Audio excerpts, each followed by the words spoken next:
عليكم. عليكم السلام ورحمة الله. تفضل. أخبر الله أعمالكم. الله أعمالكم. جزاكم الله خيرا. جزاكم الله خيرا. أسألك الدعاء. تاج. حياكم الله. كيف الأحوال? Is there anybody else or you're only reciting? I think is should be yes, lots of people. Okay, Alhamdulillah. So Alhamdulillah. left, I think. Yeah. So, can we start? Yes, please. بسم الله تفضل. أعوذ بالله من الشيطان الرجيم. بسم الله الرحمن الرحيم. وبه نستعين وهو خير ناصر معين وصلى الله على محمد وآله الطيبين الطاهرين واللعنة على أعدائهم أجمعين. اللهم قل لوليك الحجة ابن الحسن صلواتك عليه وعلى آبائه في هذه الساعة وفي كل ساعة وليا وحافظا وقائدا وناصرا ودليلا وعينا حتى تسكنه أرضك طوعا وتمتعه فيها طويلا برحمتك يا أرحم الراحمين. My dear brothers and sisters, tonight is a night of Jum'ah, very important night. And Alhamdulillah, as you have recited Quran and with Dua Kumail, I'm sure that hearts are enlightened. And this night within the month of Ramadan, as the month is excellent month, one of the month that is chosen month within the year, the night of Jum'ah that has been said, night of Maghfirah, night of Jum'ah within the week, it becomes like Shabbiri Qadr, Laylatul Qadr. And when it comes within month of Ramadan, then of course it becomes like Nurun ala Nur. We need to take benefit of this night. Although, you know, over here nights are very short and we try to have all the programs before Maghrib. But after Maghrib, don't waste your time. Take benefits of these nights, especially nights of month of Ramadan. Last few days back, I had a discussion about the subject that was subject of ghaflat. Today in my talk, I would like to speak about some of the signs or marks that how we can realize that we are living in the ghaflat or we are living in the state of dhikr.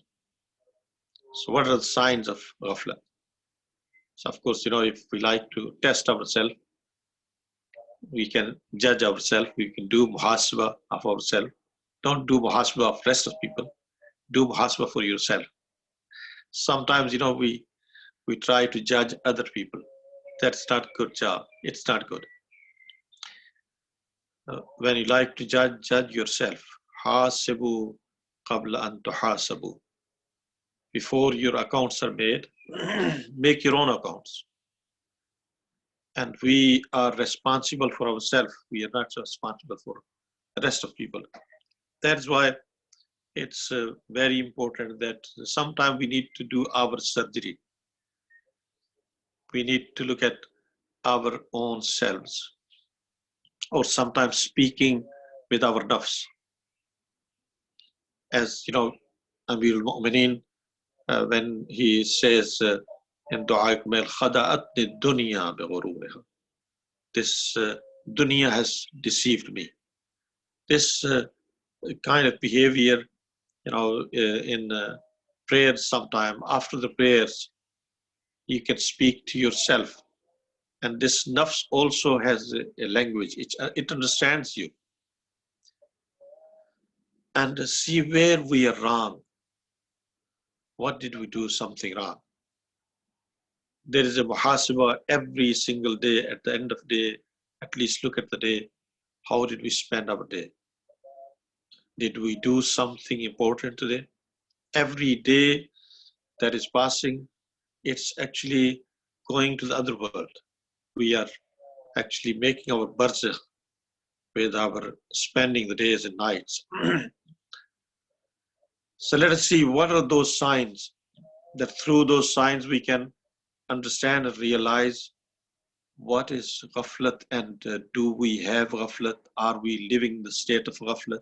That it's been, condemned in the Quran, various places. A ghafil person is being considered, as last speech I said, like animals. Hum kal an'am bal hum awal. This is the danger. That a ghafil person becomes like animals, or worse than animals. Ulaika humul ghafilun. These are the people, those who are ghafil. So that means this is a worst kind of disease in our life. And if we know signs, let us say today we say what are the symptoms? Symptoms.